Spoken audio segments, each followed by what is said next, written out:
Hello friends. Welcome back again on the I Have a Vision Academy YouTube channel. In short, I Have Academy. So without any further ado, let's start our today's topic. Parliamentary privileges. Privileges क्या होते हैं? It means there is not equality. हमने fundamental rights में पढ़ा था. We have studied in the chapter of fundamental rights कि equality means absence of privileges.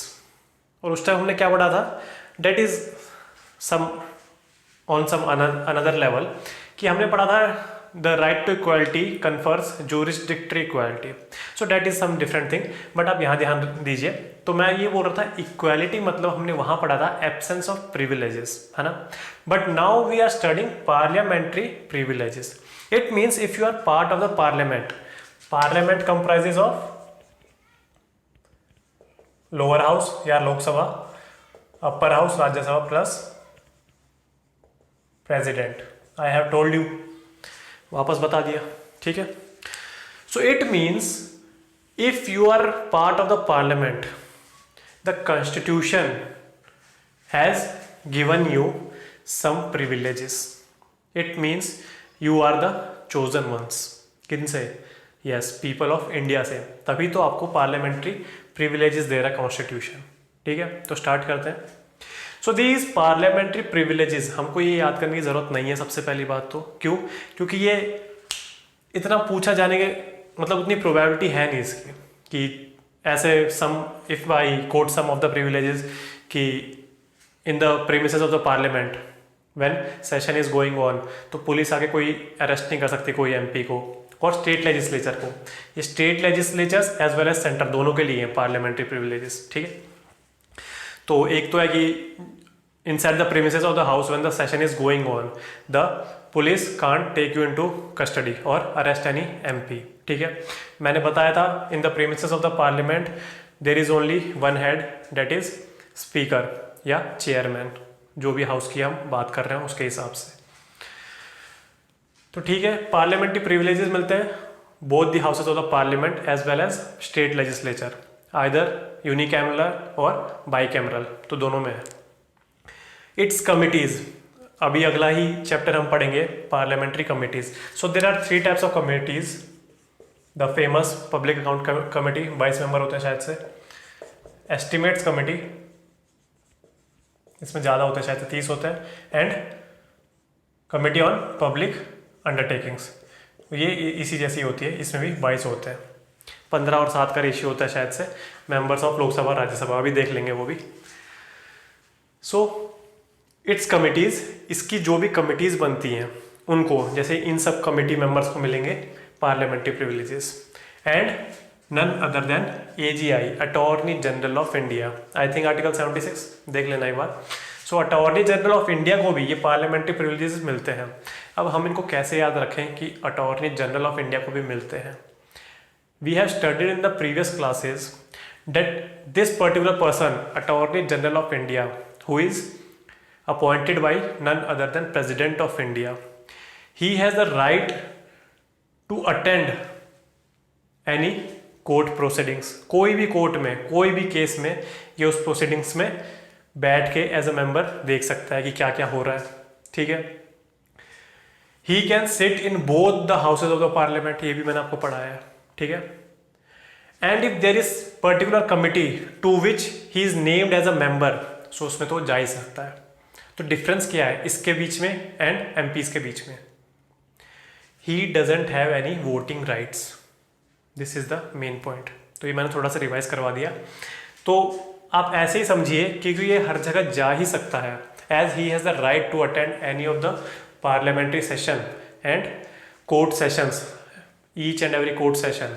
तो that's why he has given parliamentary privileges, ठीक है. अब यहाँ एक और बात बोलता हूँ मैं. सेकेंड पॉइंट देखिए, we have studied that in the parliament in this particular terminology Lok Sabha, Rajya Sabha as well as president is part, है ना. But these parliamentary privileges are not given और pondered upon the post of the president.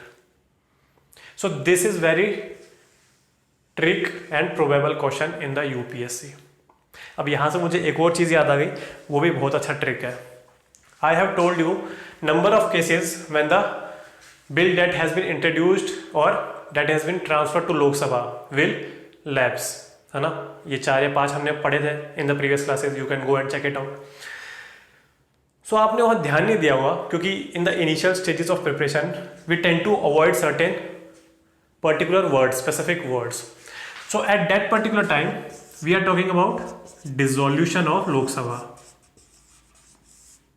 क्योंकि dissolution तो लोकसभा का ही होगा ना, राज्यसभा का तो होगा नहीं।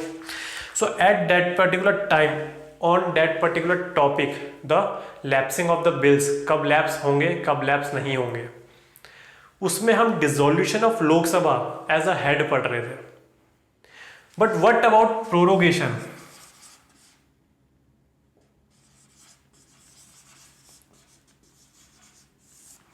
What about prorogation of the House?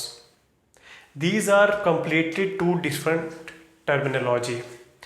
In the parliamentary devices and parliamentary terminology, we have discussed separately dissolution also and prorogation also. वापस बताऊं क्या होता है? नहीं बताऊंगा, थोड़ा सा रिवाइज कर लेते हैं। Dissolution means ending the life of the Lok Sabha. Prorogation means simply ending a session. What is session? देख लेना पीछे जाके। So if the parliament session is prorogued, तो उसमें क्या होगा? तब बिलों पे कोई असर नहीं पड़ेगा। कितना अच्छा वर्ड बोला, बिलों पे, ठीक है।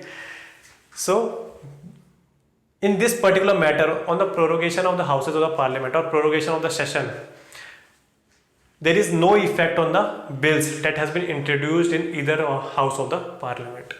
अंडरस्टूड? तो ये भी एक ट्रिक क्वेश्चन था, तो बीच में मुझे याद आ गया, क्योंकि this type of particular specific words we tend to miss, है ना। तो ये बाद में जाके जब मॉक टेस्ट में या कोई भी यूपीएससी के पेपर में गलत होता है तब ये सब समझ में आता है।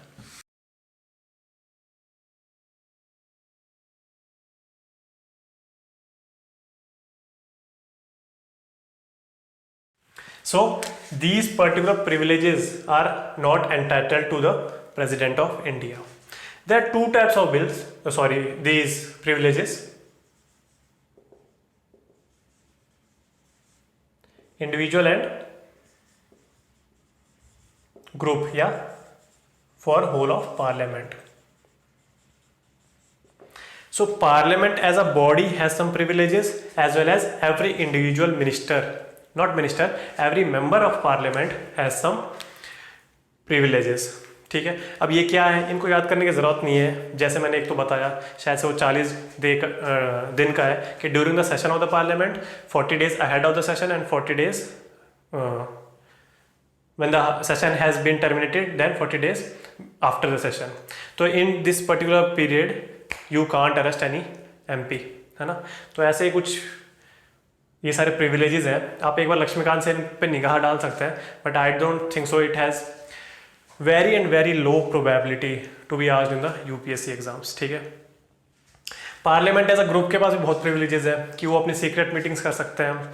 Without parliament's assent, these particular media channels can't run its any documentary or some special sittings, they can't record it.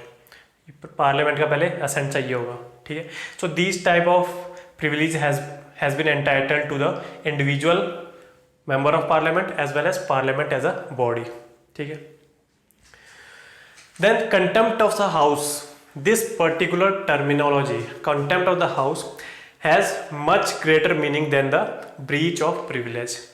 Breach of privilege लगाया जाता है कोई भी मिनिस्टर के ऊपर, ज़्यादातर तो मिनिस्टर के ऊपर ही, नहीं तो मेंबर ऑफ पार्लियामेंट पे भी लगा सकते हैं आप, ठीक है।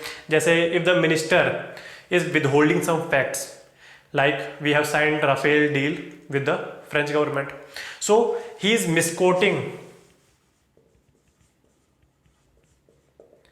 some facts or withholding some facts or lying on the floor of the parliament, ठीक है। so these amounts to the breach of privilege, ठीक है। तो उसमें फिर पार्लियामेंट में एज अ बिल वो ब्रीच ऑफ प्रिविलेज लाएंगे, ये सब होगा उसमें, ठीक है। सो यहाँ ये देखिए आप, this contempt of house is has much greater meaning than the breach of privilege. ये इंडिविजुअल लेवल्स पे हो सकता है, एंड कंटेम्प्ट ऑफ हाउस मतलब पार्लियामेंट एज अ बॉडी, उसको आपने वॉयलेट किया, उसके रूल्स आपने वॉयलेट किए। Sources under article 105 this particular some of the privileges has been given. पर इसके अलावा judicial interpretations in the various cases the judiciary has interpreted the 105 article of the constitution and added some more parliamentary privileges, कभी delete कर देती है, कभी add कर देती है via कन्वेंशन से आ सकते हैं। कुछ जो रूल्स बुक होती है बोथ द हाउसेस की, rule book of Lok Sabha as well as rule book of Rajya Sabha, so यहाँ से भी कुछ पावर डिराइव करते हैं ये प्रिविलेजेस, है ना। तो इसके सोर्सेज बहुत सारे हैं, बट अंडर कॉन्स्टिट्यूशन आर्टिकल 105 याद करने की जरूरत है नहीं, याद करने की जरूरत नहीं है। अब बस इतना याद कर लीजिए कि यूनियन के आर्टिकल कहाँ से कहाँ तक है, समझ रहे हो। जैसे अगर मैं बोलूँ कि article 256 pertains to the attorney general of India, तो हो ही नहीं सकता, क्योंकि पहले तक ही है यूनियन के, तो उसके बाद तो स्टेट के स्टार्ट हो जाता है। तो 256 जो भी आर्टिकल होगा वो स्टेट का ही होगा। ये एग्जाम्पल था, बस देख लेना एक बार जाके। And lastly these are not codified in single document, so these are all the details of the parliamentary privileges.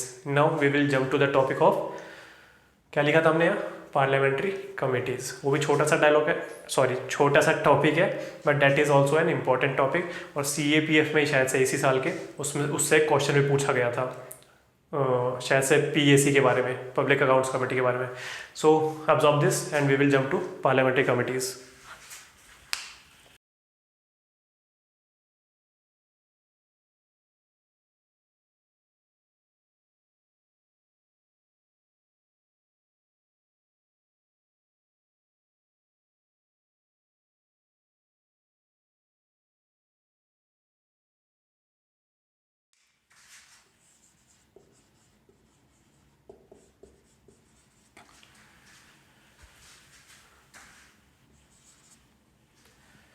सो आपने पहले प्रिविलेजेस की स्पेलिंग देखी थी, उसमें बहुत ही लोग LEDGES कर देते हैं, तो प्रिविलेज की स्पेलिंग LEGES है, ठीक है। एक तो वो याद रखना, क्योंकि ये इतनी बड़ी बात नहीं, पर ठीक है, अच्छी बात है।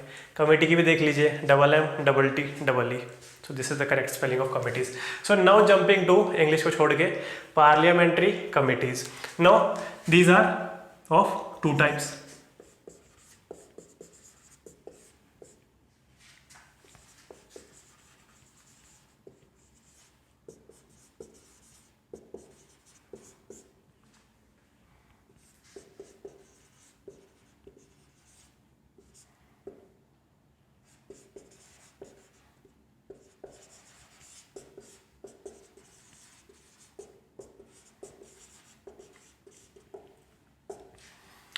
Select and joint. अच्छा, in the previous classes I have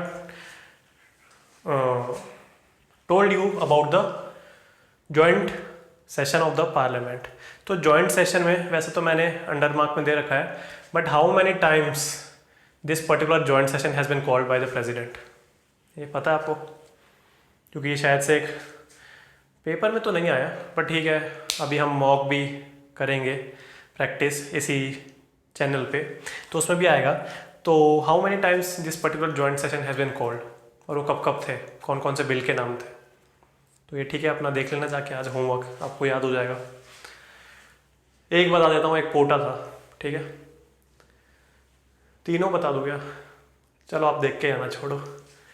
so there are two types of parliamentary committees. First is standing committee which are also known as permanent. Standing means permanent खड़ी रहती है। Ad hoc means temporary for a particular purpose for a particular period. This particular ad hoc committee will be made and after that particular purpose has been served, उसके बाद ये खुद ही abolish हो जाती है।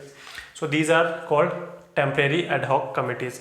These ad hoc committees are further bifurcated into inquiry and advisory. Inquiry मतलब नाम से ही सजेस्ट हो रहा है, कोई इंक्वायरी कर रही है, and advisory for advising the parliamentary houses, both the parliamentary houses on particular bills of national interest। जैसे अभी वो सिटीजनशिप अमेंडमेंट बिल था तो वो अच्छा है या नहीं, तो कोई पार्लियामेंट्री कमेटी के पास भेज देगी जो हमारा COM है वो, ताकि उसकी अच्छे से और स्क्रूटिनी हो, उसको और अच्छा बना दिया जा सकते है ना।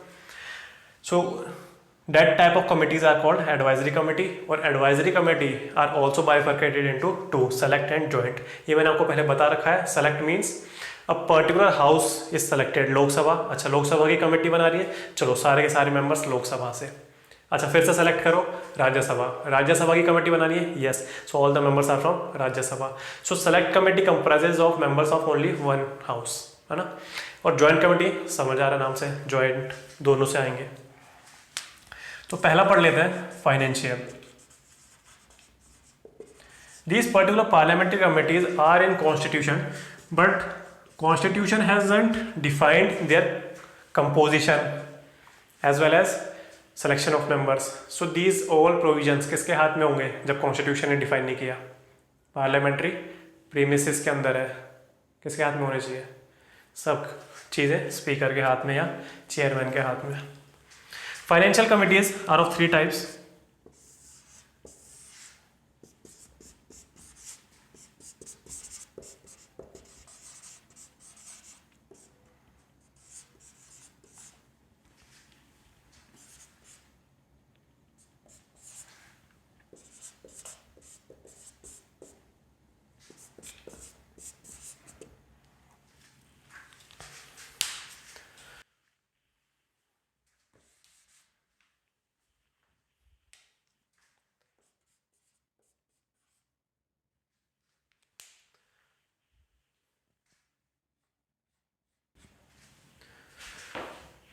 सो these are 3 types of financial committees और पार्लियामेंट्री कमिटीज, क्योंकि फाइनेंस से रिलेटेड है, that's why they are financial committees. Public accounts committee the favourite. So you know we have studied CAG.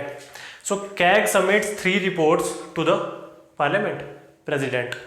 So CAG की रिपोर्ट जाती है president पे, and this is the some previous question of UPSC exam. कौन सा exam है ध्यान नहीं आ रहा। तो कैग की रिपोर्ट जाती है प्रेसिडेंट के पास, and president causes it to lay down on the floor of the parliament, ठीक है। So CAG reports goes to president, president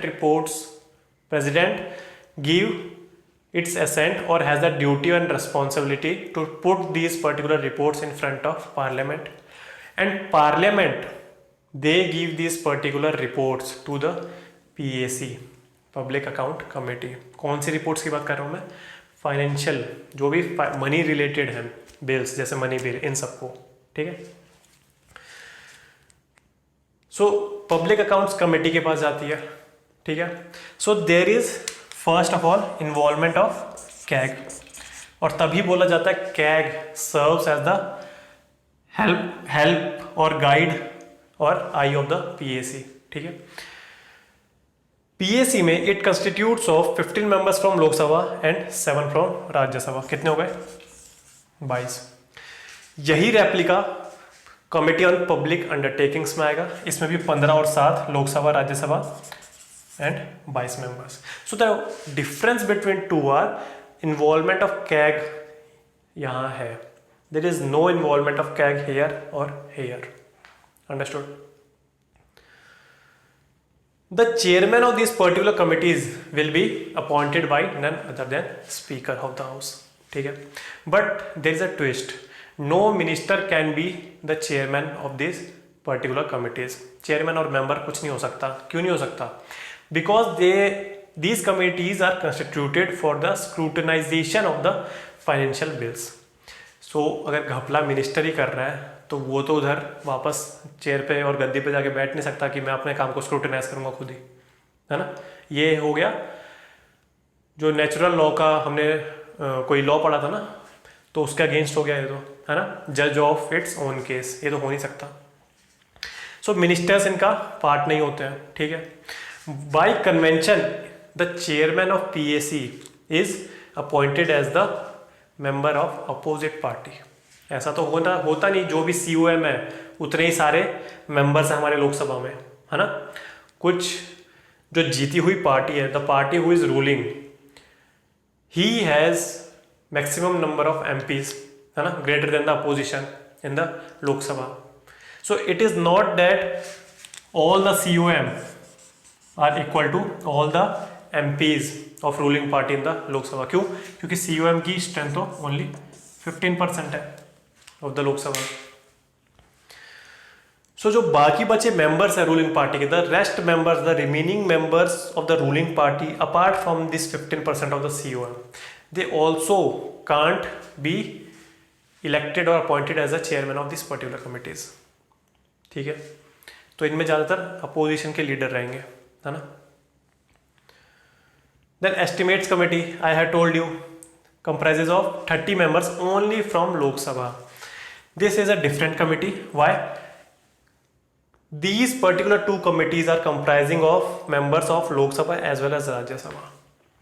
ठीक है ना, बट यहाँ एस्टिमेट्स कमेटी में ऐसा नहीं होता. So these are all the things about financial committees, है ना. फिर होती है, ये तो मैंने आपको बता रखी है, डिपार्टमेंटल रिलेटेड स्टैंडिंग कमिटीज. ठीक है, तो इसमें क्या होता है, हम ये स्टैंडिंग कमिटीज पढ़ रहे हैं और इन सब कमिटीज का लाइफ लाइन कितनी होती है. So after 1 year has been completed, this committees will be reconstituted again. That's why they are called permanent. These will get abolished when they serve the purpose for which they have been constituted. बट ये 1 year में reconstituted होती रहती हैं. ठीक है, dissolve नहीं होती. Departmental related standing committees, it comprises of 21 members of Lok Sabha and 10 members from the Rajya Sabha. ठीक है, क्या करती हैं, स्क्रूटनाइजेशन, है ना, इनमें भी एक्सपर्ट्स होते हैं. तो मैंने अभी आपको सारी कमिटीज बताई, पर इनका काम क्या है. So the first important thing is these particular committees will discuss the various aspects, positive or negative, of the bills in a particular closed room. ठीक है, if these particular discussions will go live, then every Indian has a particular opinion about the each and every member of the MPs, कि ये तो हमेशा ऐसे बोलता है, ये तो हमेशा वैसे बोलता है. And moreover, on the camera, the opposition party can't appreciate the provisions of the bill, है ना. भाई बिल आया है तो some of the provisions of that particular bill will be very good. Yes, there will be some lacunas, but that's why these particular committees has been constituted to remove that particular lacuna from the bill, है ना. तभी तो bill कैसा लगेगा, beautiful. सो एक तो ये इनका पर्पज है कमिटीज का. ऊपर से these particular committees have expertise in them. So अच्छा हो सकता है वो अपने जो ब्रेनस्टॉर्मिंग करेंगे, जो इनमें आइडियाज देंगे, that will be enhanced, the provisions of the bill will be enhanced and beautified. ठीक है, so these particular committees are very important for the scrutinization of different bills. ठीक है, एक और छोटी सी बात है वो बता देता हूँ.